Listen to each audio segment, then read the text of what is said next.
지난 몇 주 동안 온 나라가 우한 폐렴의 공포 속에 이제 지내고 있습니다. 오늘은 특별히 우리 성도들 또 고통당하는 모든 사람들을 위해서 하나님의 위로의 메시지를 전달하려고 합니다. 조금 전에 우리가 시편 91편을 읽었습니다. 저와 여러분이 어려움을 당할 때, 특별히 자연적인 이런 재해를 당할 때 우리가 늘 읽고 은혜를 받는 귀중한 말씀이 시편 91편입니다. 여기 가서 보면 저자가 나와 있질 않습니다. 많은 다른 시편에는 그 시편을 기록한 저자의 이름이 나와 있는데 여기에는 나와 있지 않습니다. 시편 91편 바로 위에 있는 시편 90편을 가서 보면 하나님의 사람 모세의 기도 이렇게 이제 기록이 되어 있습니다. 그래서 많은 사람들이 시편 90편을 기록한 모세가 연이어서 시편 91편을 기록한 것은 아니냐, 이렇게 이제 생각하시는 분도 있고, 그 다음 시편 91편 2절 이런 데 가서 보시면 그분은 나의 피난처시요 나의 요새시요 나의 하나님이시니 내가 그분을 신뢰하리라. 이와 같은 그 구절을 보면 다윗이 지은 많은 시편이 이제 떠오르게 됩니다. 그래서 이런 것들을 비교해 보면서 시편 91편에 저자가 누구라고 나와 있지는 않지만 혹시 다윗일 그런 가능성도 있다. 왜 그러냐 하면 시편 91편에는 인생에서 우리가 당하는 여러 가지 재난이 다 그 안에 기록이 되어 있어요. 그래서 성경의 인물 중에 아마 다윗만큼 인생의 고난을 많이 겪은 사람이 없다. 그와 같은 그 고난의 시절에 하나님께서 함께 하셔서 그를 그 모든 고난에서 구출해 주시고 결국은 왕으로 삼아 주시고 그를 통해서 메시아가 나오는 영광스러운 그런 일을 하나님께서 이제 이루어 주셨기 때문에 아마 이 시편의 저자는 다윗일 것이다. 이렇게 생각하시는 그런 분들도 있습니다. 자, 저자는 나와 있지 않으니까 우리가 더 이상 이야기할 필요가 없고 오늘은 시편 91편 1절에서 16절에 나와 있는 말씀을 한번 깊이 생각하는 그런 시간을 좀 가지려고 합니다. 그런데 많은 분들이 21세기를 살면서 이 안에 나오는 그 내용이 우리가 지금 접하고 있는 이 시대에 만나보지 못하는 그런 내용이기 때문에 읽으면서 위로를 받기는 하는데 정말 이게 무슨 의미인가 이거를 잘 이해하지 못하는 경우가 있습니다. 3절에 가서 보면 새 사냥꾼의 올무, 우리 지금 이런 거 보지 못하잖아요. 그렇죠? 그 다음에 5절에 가서 보면 낮에 날아드는 화살, 지금 이 시간에 이런 화살 같은 거 없고, 그 다음에 13절에 가서 보면 내가 사자를 밟고 독사를 밟고 젊은 사자 그 다음에 용을 발밑에 짓밟는다. 이런 이야기들이 이제 나오니까 이게 아프리카 밀림에 이런 데 가거나 하기 전에는 이와 같은 짐승들을 실제로 우리가 이제 만나질 못하잖아요. 이렇게 하다 보니까 하나님께서 우리에게 위로를 주시는구나. 특별히 믿는 자들에게 하나님께서 고난을 당할 때 위로를 주시는구나. 이런 좀 애매모호하게 이 의미를 좀 이해를 하면서도 하나님께서 시편 기자를 통해서 이것을 주셨을 때 그런 상황을 제대로 알지 못하고 그 당시에 이제 그 말로 이게 이제 기록이 되어 있는데 이래서 그 의미 자체를 제대로 이해하지 못하는 경우가 많습니다. 그래서 오늘은 우리가 늘 애용하고 또 어려움을 당할 때마다 이 시편을 이렇게 암송을 하면서 하나님 앞에 우리 자신을 내어놓곤 하는데 이 시편 91편이 정말 어떤 의미인가 그 의미를 여러분에게 좀 설명해 드리는 이런 시간을 갖도록 하겠습니다. 그래서 오늘은 제목을 어떤 역병이나 재앙도 우리를 건드리지 못한다.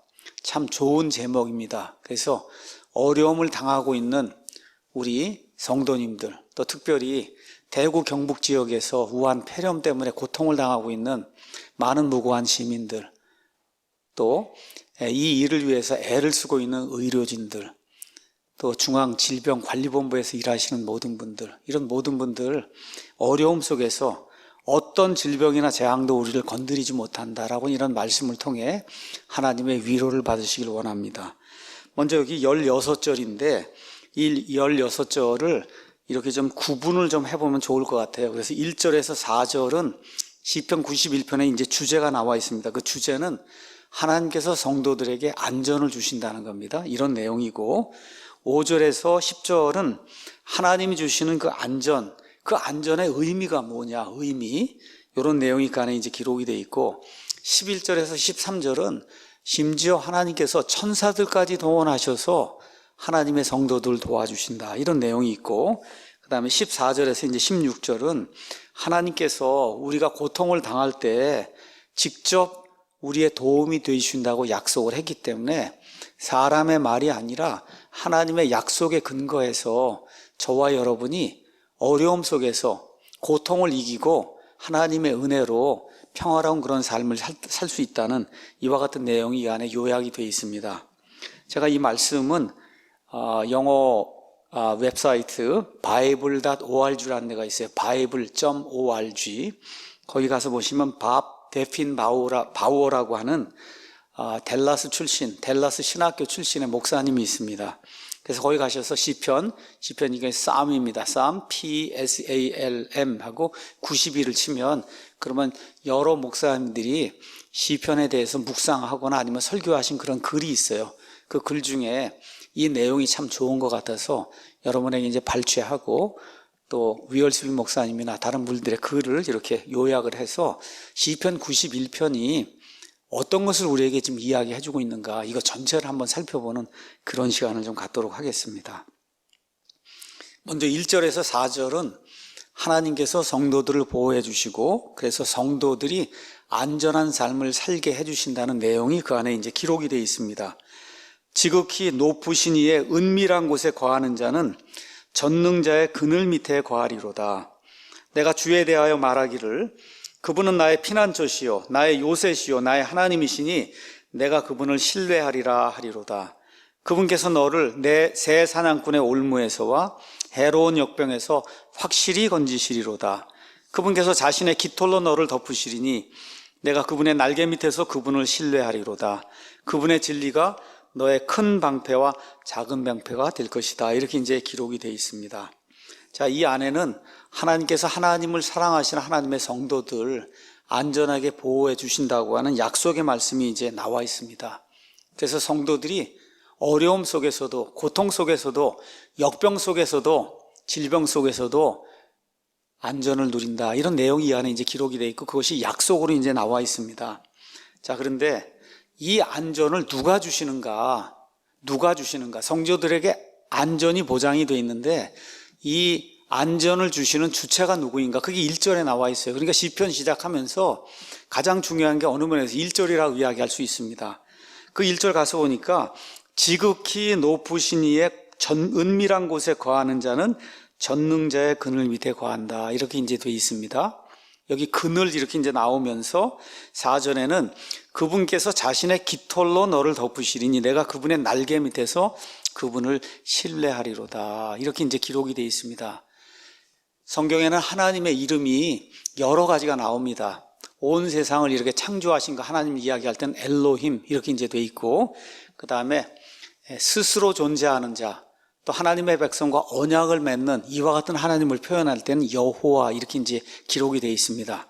근데 여기 우리 성도들에게 안전을 주시는 그 하나님의 이름이 여기 처음에 뭐라고 기록이 되어 있냐? 지극히 높으신 분이다, 그렇게 기록이 되어 있어요. 지극히 높으신 분. 영어로 가서 보시면 the most high 이렇게 기록이 되어 있습니다. 지극히 높으신 분.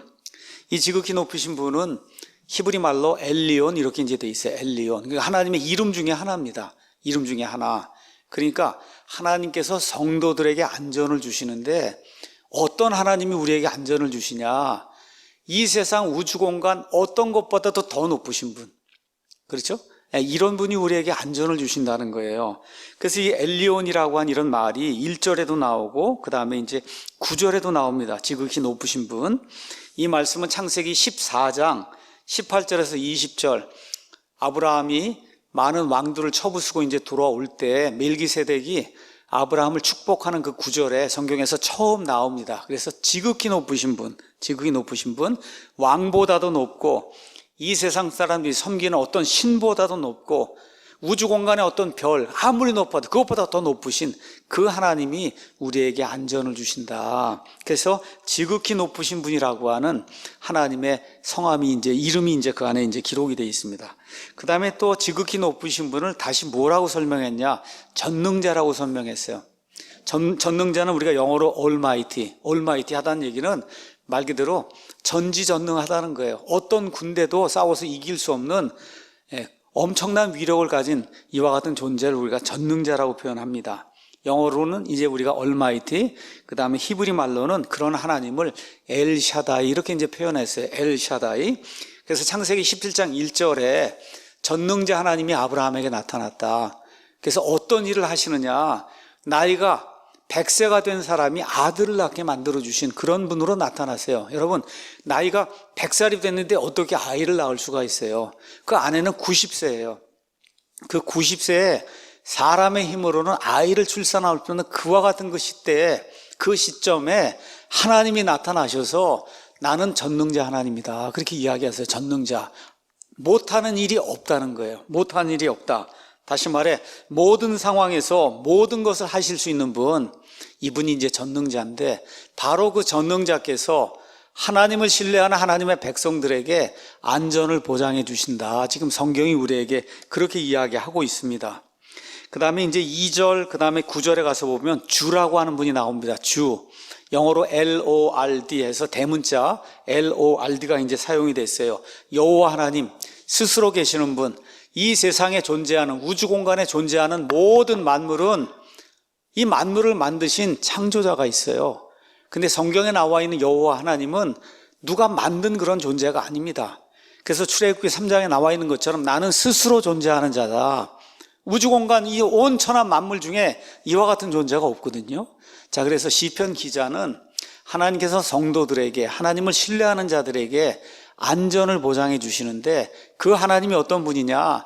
지극히 높으신 분, 이 우주 공간에 어떤 것보다 더 높으신 분, 어떤 상황에서든 무슨 일이든 하실 수 있는 전능하신 분. 그렇게 되시려면 이 우주 공간의 모든 것을 창조하시고 스스로 존재하는 그런 분이어야 한다. 그래서 여호와 하나님을 이제 소개를 하고 있습니다. 자, 그러고 나서 시편 기자가 2편에서 뭐라고 얘기하냐? 내가 그 여호와 하나님에 대해 고백할 게 있다. 내가 지금까지 살면서, 인생 살면서 여러 가지 어려움 당하고 그러면서 지금까지 살면서 여기까지 왔는데, 이 하나님, 내가 직접 체험한 하나님은 어떤 분이냐? 그분은 나의 피난처시요, 나의 요새시요, 나의 하나님이시니 내가 그분을 신뢰하리라 라고 지금 시편 기자가 이 하나님에 대해 고백을 하고 있어요. 그게 끝난 다음에 왜 이런 일을 하느냐? 어떻게 이런 고백을 할 수 있느냐? 3절에 이번에 이제 화자가 이제 말하는 사람이 좀 달라집니다. 그분께서 너를, 나 이야기하다가 이제 모든 성도들 향해서 말씀하시는 것으로 이렇게 대화체가 이제 바뀝니다. 그분께서 너를 새 사냥꾼의 올무에서와 해로운 역병에서 확실히 건지신다. 내가 지금까지 체험을 해보니까 악한 자들이 많은 무기를 가지고 또 함정을 파놓고 나를 잡아서 죽이고 또 나를 곤경석에 빠뜨리려고 그렇게 애를 썼지만, 지금까지 살펴보니까 모든 올무에서 지금까지 내가 많은 질병을 앓았지만 하나님께서 모든 역병에서 확실히 나를 구출해 주신다는 거 내가 경험으로 알고 있다. 그분께서 자신의 깃털로 너를 덮으시리니 내가 그분의 날개 밑에서 그분을 신뢰할 것이다. 여러분, 암탉이 있잖아요. 그렇죠? 암탉이 있어요. 여기 병아리가 있어요. 저 위에 독수리가 있습니다. 어떻게 해요? 이 암탉의 날개 밑으로 병아리들이 다 들어가게 되거든요. 이렇게 되면서 아무리 위험한 일이 닥친다 해도 병아리가 안전을 누리는 것처럼 지금 하나님께서 그와 같은 이미지를 사용을 하셔서 하나님께서 자신의 깃털로 너를 덮으시리니 내가 그분의 날개 밑에서 그분을 신뢰할 거다. 이렇게 이제 나와 있습니다. 자, 어머니 품속에 들어있는 새를 아마 그냥 병아리라고 생각하시면 좋을 것 같아요. 제가 이번에 이제 미국에 갔다가 우리 그 손녀들이 이제 왔길래 동물 농장을 데리고 갔습니다. 거기 갔더니 뭐 양도 있고 소도 있고 돼지도 있고 뭐가 많더라고요. 근데 거기 가니까 닭이 있는 거야, 닭. 참 평생에 닭을 처음 만져봤어요. 닭을 만져봤는데 닭이 그 깃털이 얼마나 소프트한지 알 수가 없더라고요. 그렇게 아주 매끈한 게 어떻게 이렇게 소프트할 수가 있을까 할 정도로 그렇게 소프트한 거예요. 처음 만져봤거든요. 그래서 지금 이런 내용이에요. 하나님이 자신의 깃털로 너를 덮어주신다. 그러니까 하나님의 그 날개 밑에 하나님이 저와 여러분을 이렇게 숨겨주실 때 말 그대로 그 보드라운 우리 그 솜털 같은, 그렇죠? 뭐 요새 뭐 오리털 이불도 있고 이제 이런데 하여튼 그런 거 밑에 우리가 들어가 있는 것처럼 하나님이 우리를 이렇게 안전하게 보존해 주신다. 그래서 여기에는 부드러운 하나님, 저와 여러분을 향해서는 부드러운 하나님이다. 지금 시편 기자가 이야기를 하고 있고, 그런데 그를 공격하는 자의 입장에서는 거기 가서 보니까 4절에 뭐라고 돼 있냐? 그분의 진리가 너의 큰 방패와 작은 방패가 된다. 그러니까 성도들을 공격하는 그들의 자들에 대해서는 하나님이 무섭게 대항하시고, 그렇죠?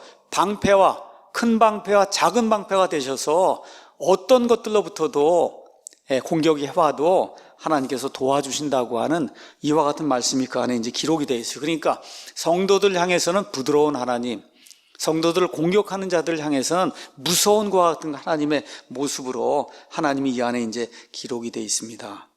자, 3절에 가서 보면 새 사냥꾼의 올무라는 것이 있어요. 그러니까 옛날에는 새를 산채로 잡아서 이제 죽이기 위해서는 잡아서 이제 먹든지 아니면 키우기 위해서 어떻게 된 새 사냥꾼의 올무를 놨습니다. 올무. 그러면 이 올무가 있으면은 새들이 뭐 예를 들어 이런 바구니 같은 걸 갖고 이렇게 세워놓고 요 밑에다가 먹을 걸 이렇게 집어넣으면은 새가 먹을 게 없으면 그 안으로 쑥 이렇게 들어온단 말이에요. 그렇죠? 그럼 줄을 탁 치우면은 그럼 새가 이제 그 안에 갇히게 되잖아요. 그럼 새의 입장에서 봤을 때는 올무가 있는지 없는지 모르잖아요. 그렇죠? 알 수가 없어요. 그냥 먹이가 있으니까 그 안에 들어간 거예요. 그렇죠? 그런데 그와 같은 새 사냥꾼의 올무에서 이 새가 거기에 걸리기까지는 자기가 희생물이 된다는 거 알지 못하거든요. 그 존재가, 올무가 있다는 것 자체를 몰라요. 그 다음에 거기 가서 보니까 해로운 역병이 나오는데, 성경에서의 해로운 역병은 많은 경우에 사람을 죽이는 전염병을 이야기합니다. 그러니까 여기에 걸리면 치명적인 거예요. 죽을 수밖에 없는 그런 상황이 생길 수도 있는 거예요. 그래서 여기 시편 기자는 새 사냥꾼의 올무, 이건 뭐예요? 내가 존재하는 것조차 모르는 위험입니다. 여러분, 살다 보면은 우리가 위험이 있다는 걸 알면서 닥치는 그런 위험이 있고, 어떤 경우는 위험이 있는 줄 알지 못하고 그냥 가다 보니까 위험이 생기는 거거든요. 여기 나와 있는 올무는 그런 종류의 올무를 이야기하는 거예요. 위험이 있는 줄 모르지만 성도들에게 닥치는 그런 위험, 이걸 올무로 이제 표현했고, 그래서 이와 같은 그 올무, 이 올무에 걸리고 또 해로운 역병은 치명적인 겁니다. 그래서 보이는 위험이든 보이지 않는 위험이든 이와 같은 치명적인 이런 모든 것에서 하나님께서 자기 병아리들을 돌보는 그와 같은 암탉과 같이 우리 성도들을 돌보아 주신다고 하는 그런 내용이, 그것도 어떻게 자기 품속에 날개 밑에 보호해 주신다고 하는 그런 내용이 1절에서 이제 4절에 나와 있습니다. 자, 5절에서 10절은 하나님이 주신다는 안전이 도대체 무슨 의미이냐, 하나님의 날개 밑에 거한다는 게 도대체 무슨 의미냐, 이게 이제 설명이 되어 있습니다. 내가 밤에 임하는 두려움과 낮에 날아드는 화살과 어둠 속에서 다니는 역병과 한낮에 피폐하게 하는 멸망을 무서워하지 아니하리로다. 1000명이 내 곁에서 10,000명이 내 오른쪽에서 쓰러질 터이나 그것이 내게 가까이 오지 못하리로다. 오직 너는 내 눈으로 바라보며 사악한 자들이 보응받는 것을 보리로다. 이렇게 이제 기록이 되어 있습니다. 자, 하나님이 주신 안전의 첫 번째 요소는 뭐냐? 하나님이 두려움을 제거해 주신다는 거예요. 어려움이 닥쳐도 저와 여러분이 무서워하지 않게 그렇게 만들어 준다는 겁니다. 7절에 나와 있는 것처럼 사람들의 무리들이 와서 우리를 넘어뜨리려고 해도 우리가 쓰러지지 않는다는 거예요. 모기 때처럼 파리 때처럼 사람들이 달려와서 저와 여러분을 죽이려고 하고 함정에 빠뜨리려고 해도 우리를 쓰러뜨리지 못한다는 겁니다. 이와 같은 내용을 한번 보시려면 출애굽기 7장부터 12장에 나오는 출애굽 사건을 저와 여러분이 이제 보시면 됩니다. 이집트의 파라오가 이스라엘 백성을 그 땅에서 떠나도록 허락을 하지 않으니까 하나님께서 10가지 이제 재앙을 내리십니다. 그렇죠? 거기 가서 여러분 한번 가서 보시면 그 재앙이 떨어질 때마다 누구에게만 떨어져요? 이집트 백성에게만 떨어지고 하나님의 백성, 그 하나님의 백성이 고센 땅에 거한다고 그렇게 기록이 되어 있는데, 여기 출애굽기 9장 특별히 근데 우박이 내리는데, 우박이 엄청나게 큰 우박이 내리는 거예요. 근데 어디만 내리냐? 이집트 땅에만 내리고 하나님의 백성이 거하는 고센 땅에는 이 우박이 내리지 아니하였다고 성경이 우리에게 분명히 기록하고 있어요. 그 다음에 이제 출애굽기 12장에 이제 가서 하나님께서 결국 10번째 재앙을 내리시죠. 그 10번째 재앙은 이집트 땅에서 처음 난 모든 것이 다 죽는 것과 같은 재앙이에요. 그래서 어린 양의 피가 그 문설주에, 문 기둥에, 문 인방에 뿌려지지 않은 그런 모든 집을 죽음의 사자가 넘어가면서 하나님께서 처음 난 모든 것, 짐승이든 사람이든 처음 난 모든 것을 다 쳐서 죽이는 그와 같은 일이 일어나는데, 이스라엘 백성은 이미 집에다가 문에다가 다 어린 양의 피를 뿌렸기 때문에 죽음의 사자가 그 밤에 넘어가게 될 때 어떤 일이 발생하게 됐어요? 이집트 사람들 가운데는 애통하는 일이 생기고 자기의 장자가 죽고 뭐 소든 양이든 모든 것에 첫 새끼가 다 죽었기 때문에, 심지어 파라오의 아들, 첫 아들까지 죽었기 때문에, 그래서 그 땅에 엄청난 애통하는 것 같은 소리가 들렸지만 이 이스라엘 사람들 가운데는, 그 피를 뿌린 그런 사람들 가운데는 애통하는 일이 전혀 생기지 않았다. 하나님께서 이와 같은 방식으로 하나님의 사람들을 지켜주시고 보호해 주셔서 하나님의 사람들이 무서워하지 않도록 만들어 주신다, 이런 내용이 이제 그 안에 기록이 돼 있어요. 근데 여기서 끝이 아닙니다. 이스라엘 백성이 드디어 파라오의 허락을 받고 다 출발해서 어디에 도달했냐? 홍해 바다에 도달했어요.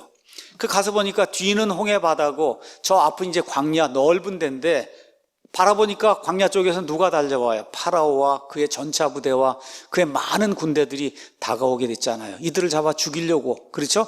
파리 때처럼, 모기 때처럼 이렇게 달려오게 될 때 하나님께서 하나님의 사람 모세를 사용하셔서 그 지팡이를 들어서 이 홍해를 가르게 만드시고, 이스라엘 사람은 마른 땅을 건너듯이 이 땅을 이제 건너게 됐거든요. 파라오와 그의 군대들도 이스라엘 사람들처럼 하려고 하다가 결국은 어떻게 돼요? 들어갔는데 그 갈라졌던 물이 다시 합쳐지면서 파라오와 그의 모든 군대들이 익사하는 그와 같은 일이 출애굽기에 이제 기록이 되어 있습니다. 특별히 14장에 기록이 되어 있어요. 그래서 하나님께서 어떻게 안전을 주시냐?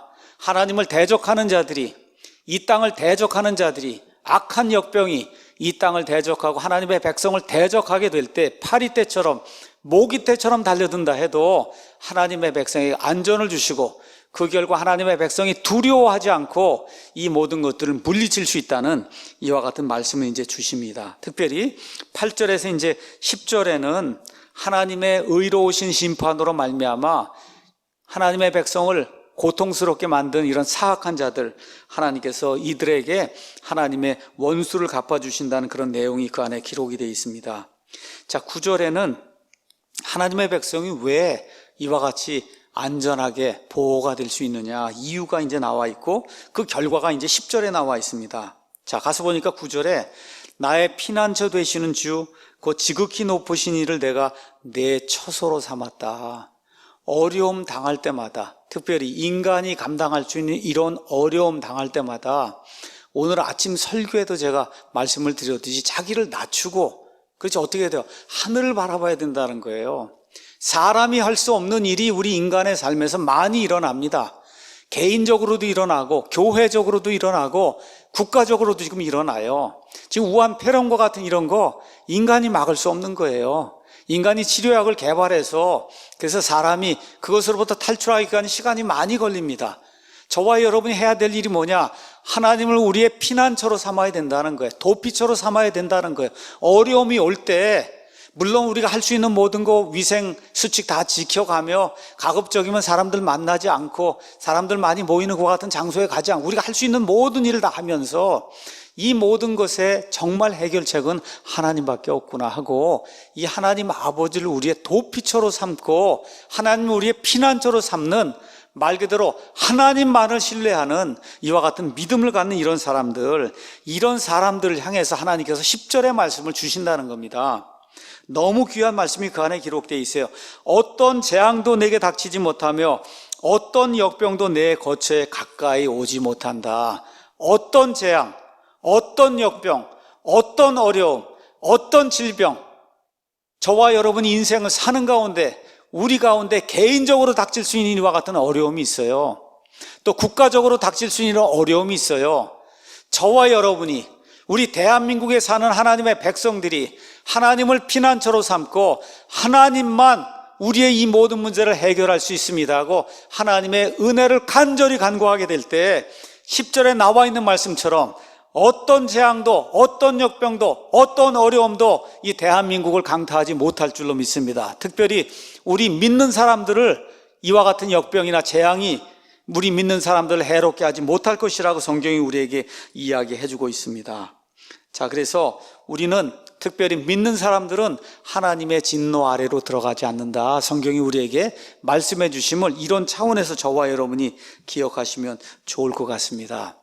자, 근데 이제 이렇게 이야기하면 많은 사람들, 믿음이 약한 분들도 있고 또 오래 믿음 생활 하신 분들도 있고 또 특별히 아마 믿지 않는 분들이 이렇게 이제 물어볼 거예요. 그러면 믿는 사람, 구원받은 사람은 절대로 고통을 받지 않냐. 그렇죠. 그렇게 물을 거예요. 아이들도 그렇게 물을 수 있고. 여기에 대해서는 고린도 전서 10장에 나와 있는 말씀을 제가 여러분에게 잠깐 말씀을 드리도록 하겠습니다.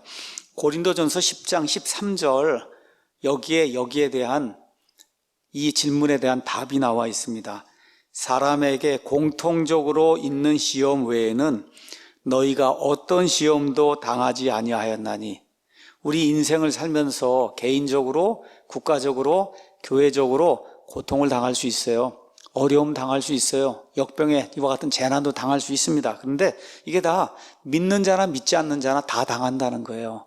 공통적으로 있는 시험은 감기도 걸리고 독감도 걸리고 걸릴 수 있다는 겁니다. 근데 그 다음이 중요한 거예요. 하나님은 신실하사 너희가 믿는 너희가 감당할 수 있는 것 이상으로 시험당하는 것을 너희에게 허락하지 아니하시고 또한 그 시험과 함께 피할 길을 내사 너희가 능히 그것들을 감당하게 하시느니라. 믿습니까, 여러분? 지금 시편 91편에서 하나님이 약속해 주시는 것이 성경 전체 문맥을 봐서 보면 이와 같은 문맥이라는 거, 믿는 사람 하나도 고통당하지 않고 하나도 재앙당하지 않고 이런 내용이 아닙니다. 가서 보니까 사람들에게 공통적으로 있는 이와 같은 시험은 믿는 사람도 분명히 당한다.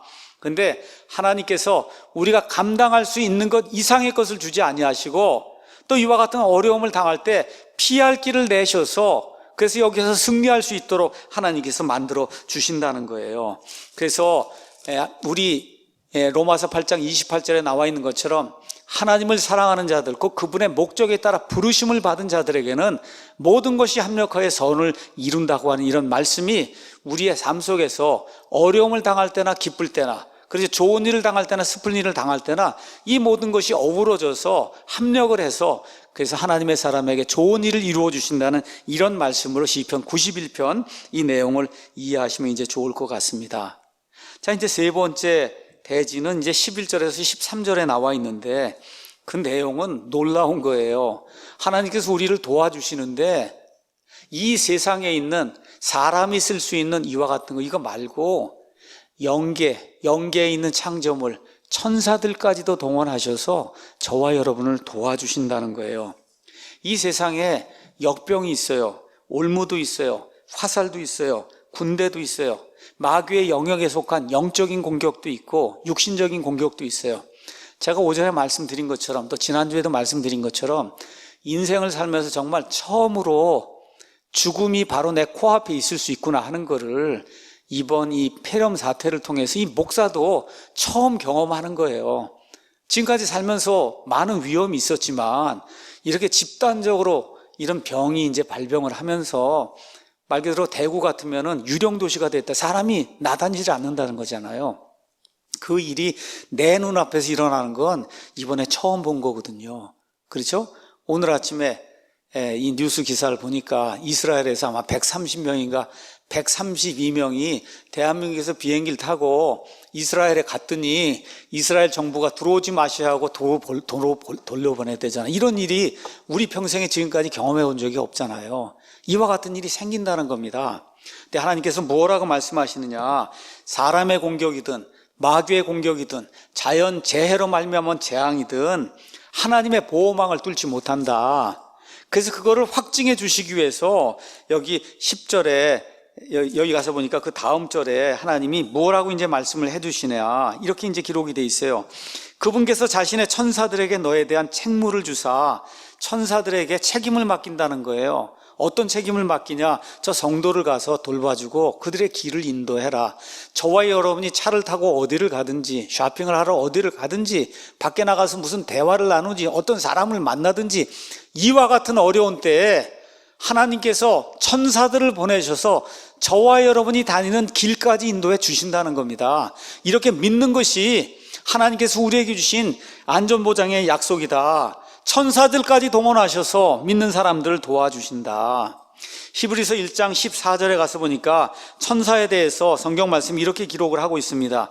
천사들은 다 구원의 상속자가 될 자들을 위해 섬기라고 보내어진 섬기는 영들이 아니냐. 저와 여러분이 알지 못하는 가운데 어려움을 당할 수 있어요. 히브리서 13장 가서 보니까 알지 못하는 가운데 천사들을 영접한 그런 사람들이 있다. 천사들 영접한 사람들 구약에 나와 있어요. 마찬가지로 저와 여러분이 알지 못할 때, 특별히 아이들이 어려서, 정말 제가 이번에 가서 손자, 손녀들 이렇게 가서 보니까 이게 사람이 이게 살면서 10살, 20살, 60살까지 사는 게 이게 보통 일이 아니더라고요. 이 아이들 이게 까딱 잘못하면 뭐 위험한 거 먹지요, 전기고 뭐 갖다 대지요, 뭐 이렇게 하면서 이거를 어떻게 이렇게 넘어오면서 지금 60살까지 살았는가, 이런 생각을 좀 해봐요. 이 아이들 보니까 정말 뭐 움직이지도 못하고, 우리 손자 같으면 이제 뭐 5살 됐는데 움직이지 못하고 아무것도 못하는데 정말 와서 누가 툭툭 치면 그냥 넘어질 수밖에 없잖아요. 그렇죠? 이번에도 가서 뭐 하다가 뭘 하나 이제 삼킨 거예요. 그러니까 그냥 캐릭대고 하니까 엄마가 그냥 깜짝 놀라갖고 뒤를 덮쳐갖고 해서 이제 빼내고 하는 그런 일들, 이거 보면서 야, 지금까지 우리가 어떻게 살았는가, 이런 생각을 하게 됩니다. 그래서 아마 저와 여러분이 천국에 가서 우리가 지나온 그 70년을 살든 뭐 80년을 살든 그 레코드가 이제 그 안에 기록이 돼 있을 거 아니에요. 거기 가서 우리가 살아온 그런 레코드를 보면 아마 차를 몰고 가다가도, 제가 이제 처음에 캐나다 가서 22살인가 갔는데 차를 샀거든요. 그래갖고 이제 운전면허를 따고 애들 태우고 이제 내가 또 돌아다니는데 휙 하고 돌아갔는데 보면 벌써 이게 뭐 빨간불인데도 그냥 막 지나간 거예요. 빨간불인데도. 참 이게, 이번에 가서 보니까 또 제 조카 아이가 이번에 대학을 갔는데 대학을 갔어요. 그래서 사고를 한 달에 3번 했다니까, 차 사고를. 그러니까 한 번 차 사고를 냈는데 차를 모르게 빨간불인데 지나갔는데 저쪽에 SUV 큰 차가 지나간 그 뒤를 받아갖고, 그래갖고 그냥 SUV가 다 그냥 뒹굴어갖고, 그래갖고 이 차는 그냥 완전히 망가지고, 근데 하나도 다치지 않고. 그래서 이런 일이 이제 생긴다는 거예요. 제 딸 같은 경우도 이번에 오하이오 이제 가서, 제 큰 딸은 클리브랜드에 살고 막내 딸은 여기 컬럼버스라는 데 사는데 그 거리가 2시간 반쯤 됩니다. 지금부터 한 7년 전쯤인가 겨울에 제 막내 아이가 여기 오하이오 대학에서 언니가 있는 데로 올라가다가 겨울에 눈이 오는 데로 올라가다가 차가 뒤집어졌어요. 이 고속도로에서. 차가 완전히 180도 뒤집어졌어요. 깜짝 놀랐죠. 근데 깨끗한 거예요. 하나도 다치지 않고. 이런 놀라운 일들이 우리 삶 속에서 일어나는 거를 저와 여러분이 봅니다. 근데 하나님 뭐라 그래요? 우리가 다니는 길을 인도해 주신다. 그 아이가 죽거나 했으면 이 부모가 얼마나 고통스럽고 얼마나 힘들었겠어요. 그 눈이 오는데 그 눈길에서 이게 뒤집어져서 180도 뒤집어져서 쫙 밀려져 나가서 저 분리벽 거기 가서 이제 부딪히고, 그러고서 이제 스탑을 했거든요. 근데 자기가 기어 나오고 그렇게 해서 살아난 거예요. 이런 거 당하면서 정말 하나님이 우리를 기억하시고 우리 아이들을 기억하시고 성도들을 이렇게 기억하셔서 다니는 길까지 차가 뒤집어서 천복이 되는 그 상황에서 정말 하나도 다치지 않고 이렇게 고쳐주시고 인도해 주신 이와 같은 그 역사를 우리 눈으로 이제 보는 거예요. 그러면서 여기 이렇게 이제 기록이 되어 있습니다. 그들이 자기 손으로, 천사들이 이제 우리를 지키라는 명령을 받았으니까 자기 손으로 뭐라고 기록이 되어 있냐 하면, 너를 받들어서 이렇게 받들어 갖고 내 발이 돌에 부딪히지 아니하게 하리로다, 이런 얘기가 나오니까 믿는 자들 가운데 아니면 아이들 가운데 또 나는 벌써 돌에 부딪혀서 많이 넘어졌어요.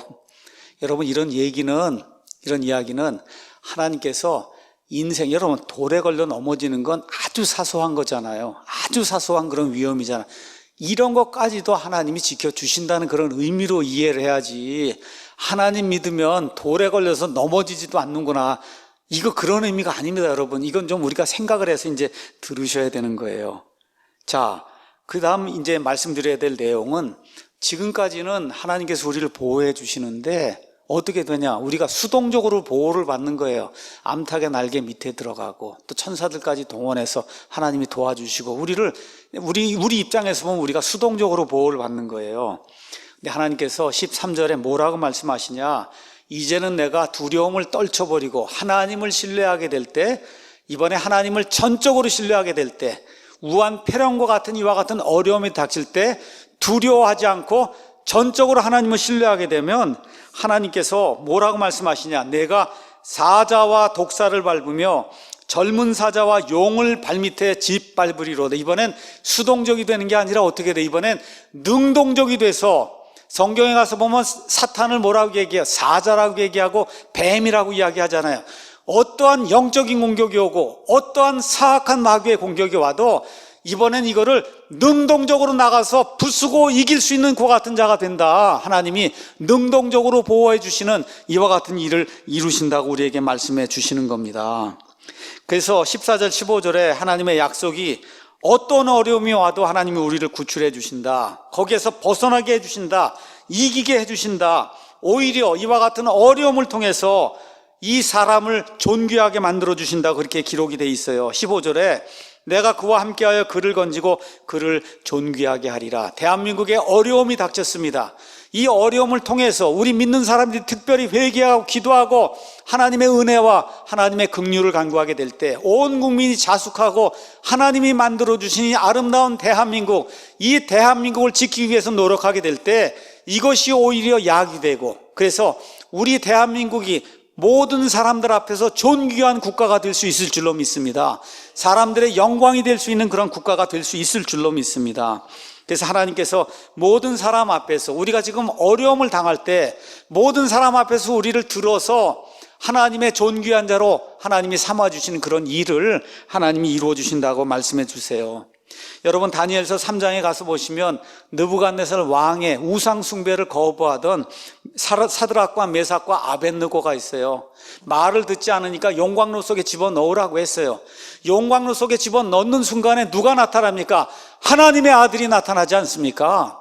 하나님의 아들이 그 어려움 속에서 나타났어요. 그 결과 어떻게 됐어요? 느부갓네살 왕이 사드락과 메삭과 아벳느고의 하나님만이 이 세상에 존재하는 유일한 하나님이다 하고 하나님께 영광을 돌리고 이 아이들을 이 바벨론 왕국의 귀중한 통치자로 삼는 그런 일이 생겼어요. 다니엘서 6장에 가서 보시면 다니엘을 시기하던 사람들이 다니엘을 사자굴 속에 집어넣기 위해서 다니엘의 기도하는 걸 가지고 그를 비난하게 될 때 사람들이 그를 그 안에 집어넣습니다. 하나님의 천사들이 나타나서 이 사자들 중에 하나도 다니엘을 해치지 못하도록 하는 그런 아름다운 일이 일어나고, 그 이후에 다시 다리오가 하나님이 정말 유일하신 하나님이라는 걸 깨닫고 다니엘을 높이고 다니엘의 하나님을 칭송하는 그와 같은 일이 생기게 됐습니다. 사도행전 23장에 가서 보시면 하나님의 말씀을 선포하다가 감옥에 갇혔어요. 바울이 감옥에 갇혔을 때 주님께서 나타나셔서 그에게 위로의 말씀을 주십니다. 내가 너와 함께 하니까 걱정하지 말고 하나님의 말씀을 로마에까지 가서 전해라. 그렇죠? 그 이후에 사도행전 27장에 가서 보면 사도 바울이 로마로 이상이 되다가 보름 이상 폭풍우가 내리치고 아무것도 먹지 못하고 살 수 있는 희망이 없는 때에 하나님께서 다시 한번 그에게 나타나셔서 사람들에게 말씀을 선포하도록 하고 하나님이 살아계심을 보여주는 그와 같은 말씀을 선언하게 될 때 백부장이 그의 말을 듣게 되고 배에 있는 모든 사람들이 그의 말을 듣게 되면서 하나님께 영광을 돌리는 그런 아름다운 일이 생기게 된 겁니다. 마지막으로 하나님께서 16절에 이와 같은 사람, 하나님께서 보호해 주시고 하나님이 도움을 주신 이런 사람, 그런 사람을 장수하게 하고 그를 만족시키며 그가 원하는 모든 것들을 주시며 나의 구원을 그에게 보여줄 것이라고 하나님께서 이제 말씀해 주십니다. 이 말씀은 신명기 28장 1절에서 이제 14절에 나오는 그런 말씀을 인용을 한 겁니다. 구약 성경에서 이런 말씀이 나올 때 구약 성경에 나와 있는 이런 말씀은 땅에 있는 하나님의 백성, 땅에 있는 이교도 백성들에게 하나님이 살아계신다는 걸 보여주시기 위해서 하나님이 하실 수 있는 일이 있어요. 그 뭐냐? 하나님을 섬기면 장수하고 모든 일이 잘 되고, 그렇죠? 자식들이 잘 되고, 이런 걸 통해서 하나님을 섬기는 사람들이 이렇게 하나님이 함께 해주신다는 걸 보여주시기 위해서 이스라엘 백성에게도 이와 같은 복을 허락해 주시고, 이스라엘 백성 가운데 개개인이 하나님을 신뢰하면 이와 같은 복을 주시겠다고 약속을 해 주셨고, 신약시대에도 이런 약속은 주시지 않았지만 통계적으로 봤을 때 하나님이 함께 하시고 근면하게 부지런하게 살면 그러면 장수하게 되고 하나님이 이들의 필요를 채워주신다고 하는 약속을 우리가 구약을 통해서 유추해 볼 수가 있습니다. 자, 이 말씀을 이제 거의 다 강해를 마치고 오늘은 11절, 12절 말씀을 조금 더 설명을 하고, 그 다음에 사람이 진짜로 필요로 하는 안전이 무언가 잠깐 말씀을 드리고, 그리고 말씀을 마치도록 하겠습니다.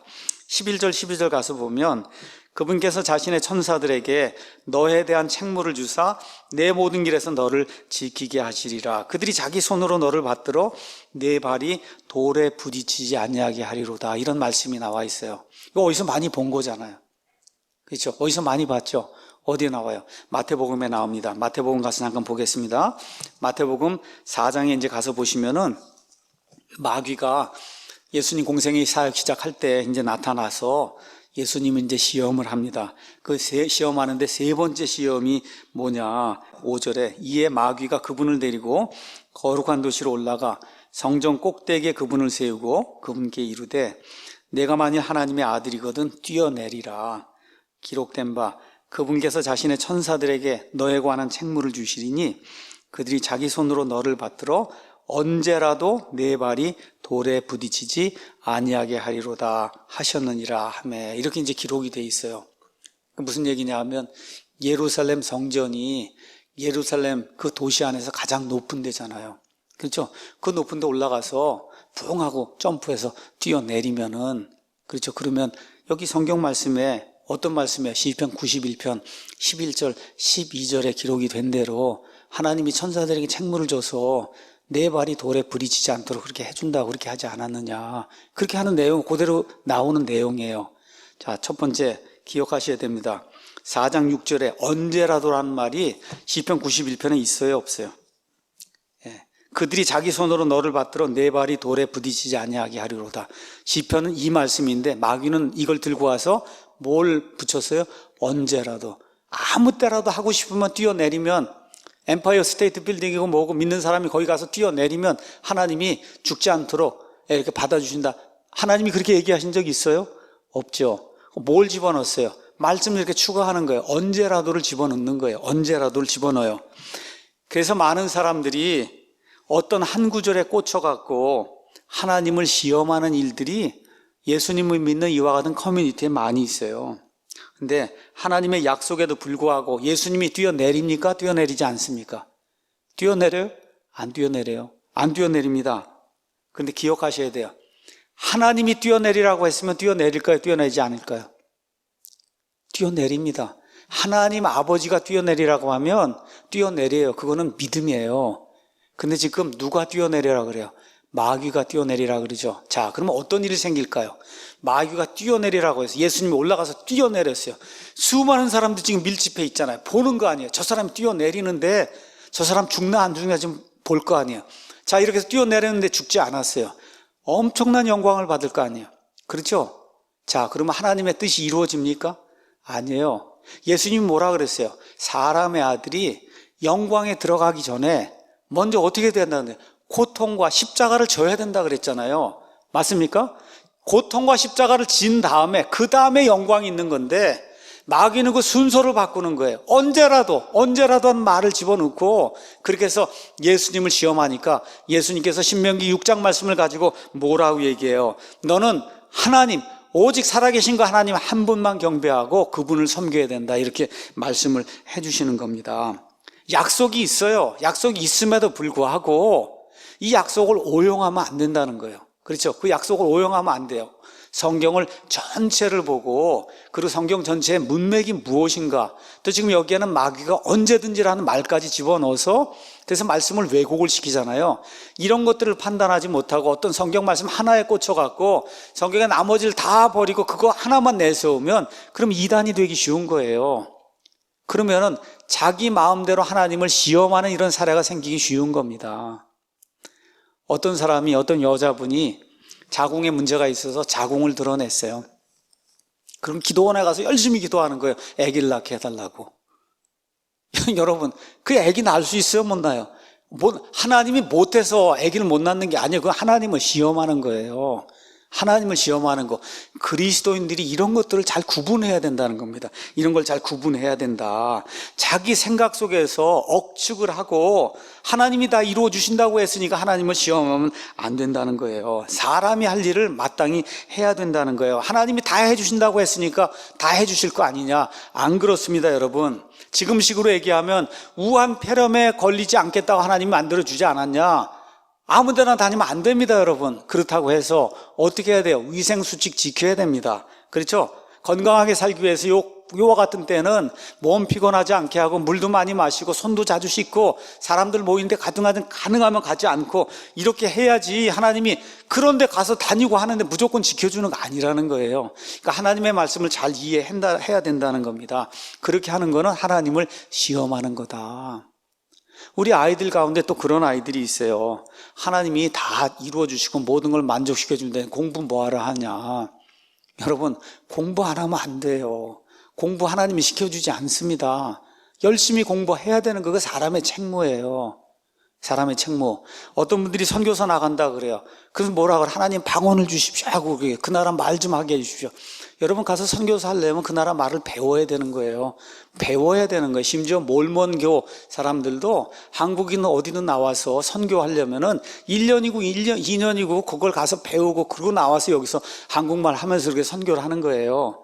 하나님이 할 일이 있고 사람이 해야 될 그런 일이 있는데 이런 말씀들을 잘못 오용을 하고 그래서 하나님을 시험하는 이와 같은 잘못된 일을 하면 안 된다. 이 말씀을 시편 통해서 여러분에게 이제 말씀을 드리고 싶습니다.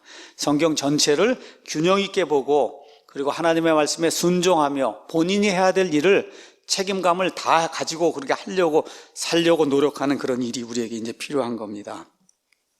자, 마지막 하나 말씀만 드리고 마치겠습니다.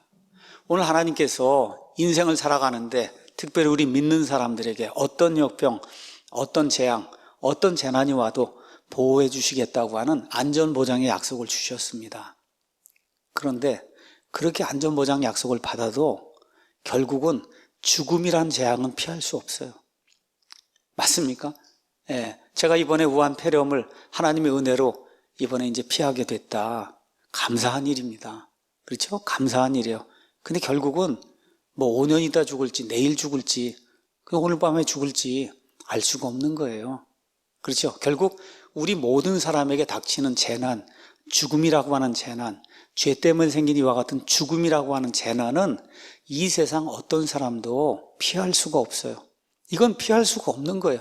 누구나 다 당할 수밖에 없는 역경이고 인간을 가장 비참하게 만드는 게 그 죽음 아닙니까? 살아있을 때 그렇게 떵떵거리고 뭐 하고 영웅 호골이라 해도 결국은 죽음의 그 침상 앞에 가면 아무 힘도 쓰지 못하는 그런 사람이 되잖아요.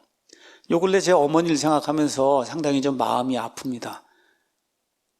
오랫동안 넘어지셔갖고 고관절 이게 부러지셔갖고 움직이지 못하고 또 신장 투석을 지금 뭐 7, 8년 이렇게 하고 계시니까 많은 의료진들이 신장 투석하면서 이렇게 살기도 힘들다 이렇게 이제 하실 정도로 이렇게 하는데 이번에 이제 미국 갔다 와서 어머니 이제 한번 찾아뵀는데 그러고 나서 그 다음 날 문자가 온 거예요.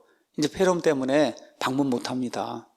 예, 병원 다 감염될 수 있기 때문에 외부인 전체 다 들어가지 못하는 거예요. 지금 한 2주고 지금 가서 뵙지를 못하고 있거든요. 참 어머니 옛날에 그 사진을 보면 참 예쁘게 이렇게 생기셨어요.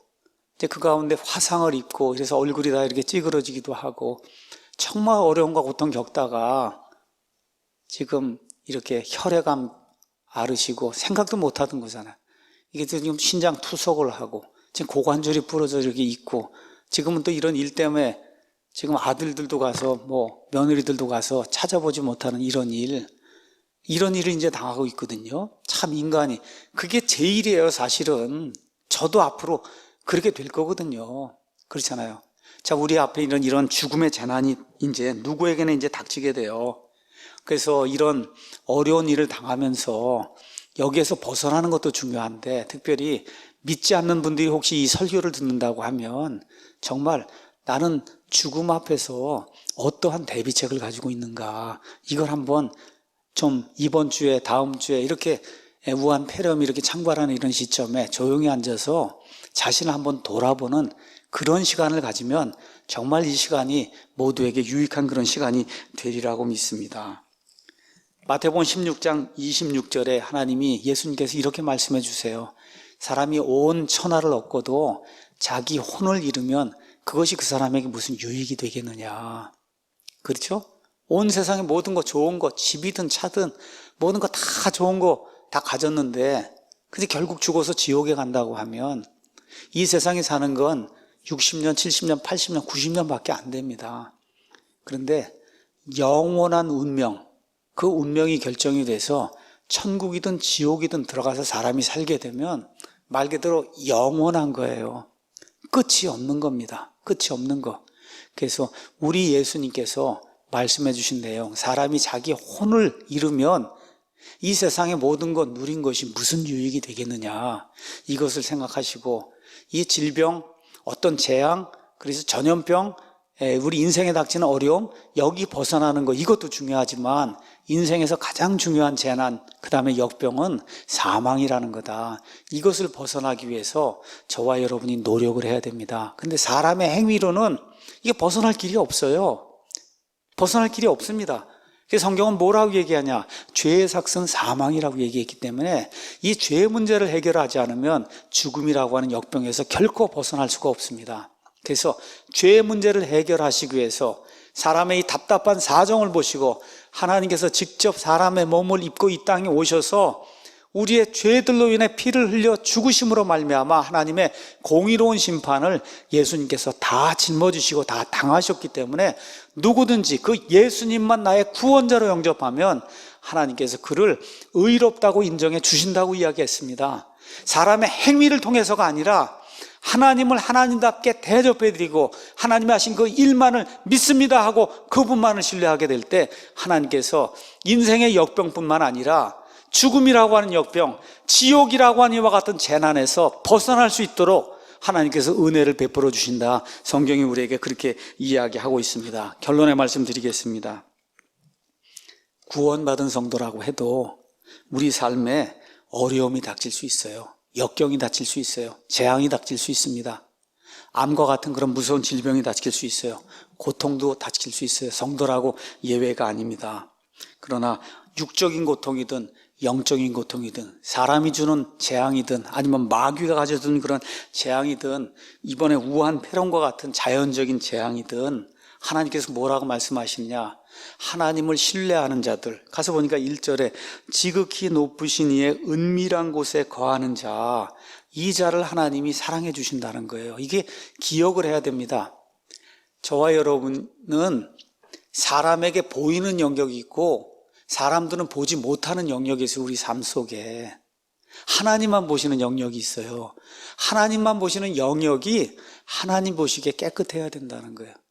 사람들 보기에는 참 좋게 보이는데 뒤로 가서 악한 일들을 저지르는 자를 예수님이 위선자라고 책망하셨어요. 그러니까 하나님의 은밀한 곳에 거한다. 하나님이 보시는 그 영역이 있거든요. 그 영역이 하나님 보시기에 깨끗하고 하나님을 신뢰하는 그런 사람의 모습이 나타난 그 사람, 바로 그 사람을 어떤 역병에서든 어떤 질병에서든 어떤 재앙에서든 하나님이 지키고 도와주신다는 겁니다. 근데 어디까지 하나님이 하시냐? 심지어 천사들까지 동원하셔서, 저와 여러분이 알지도 못하는 사이에 천사들까지 동원하셔서 어떠한 재앙이든 역병이든 우리에게 다가오지 못하게, 벌떼와 모기떼와 파리떼처럼 악한 자들이 달려들어도 우리를 무너뜨리지 못하고 쓰러뜨리지 못하도록 하나님이 지켜주신다는 거, 이거를 기억하시고 믿는 자들은 우리의 은밀한 그와 같은 생활이 하나님 앞에 정말 합당한 것인가를 돌아보고, 믿지 않는 그런 분들은 죽음의 재난이 닥칠 때 내가 어떻게 할 것인가, 이거를 기억하며 하나님의 은혜를 간구하는 그런 아름다운 시간을 갖기를 다시 한번 예수님의 이름으로 축원합니다. 지금 이 마지막 정말 때에 또 우한 폐렴이 이렇게 닥쳐서 대한민국의 많은 어느 면에서 무고한 그런 그 시민들이 고통을 당하고 있습니다. 그 가족들이 어려움을 당하고 있어요.